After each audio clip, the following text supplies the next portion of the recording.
Recently, Jagan Mohan Reddy have commented that it's a small issue, why the government is taking it as a big issue in Parakamani. So that is the advantage of, can he do the same thing? So I don't have any personal issue with him, but I would like to ask only one question. Does he dare to say the same thing about Islam? Does he dare to say the same thing about his own religion, Christianity? Why, when it comes to Hindus, how could you say it just like that?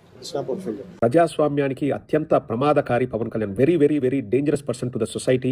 అసలు అతను రాజకీయ నాయకుడుగా కొనసాగే అర్హత అతనికి లేదండి. ఒక క్షణం కూడా అతను ఉండకూడదు. ఏ అవకాశాన్నైనా తన రాజకీయం కోసం వాడుకోవడంలో ఇంకా అతనిని మించిన ఊసరు వెళ్ళిని మనం చూడమండి. ఎంతటి దారుణం అండి. అసలు పరకామణిలో దొంగతనం చేసిన వ్యక్తిని పట్టుకుంది ఎవరి హయాంలో? జగన్మోహన్ రెడ్డి గారి హయాంలో. ఇప్పుడు దొంగతనం చేసిన వ్యక్తి హిందూ దొంగన, క్రిస్టియన్ దొంగన, ముస్లిం దొంగన అని చూడాలండి. అని మేము పట్టుకునింది మేము, శిక్షించింది మేము, కోర్టులో సబ్మిట్ చేసింది మేము.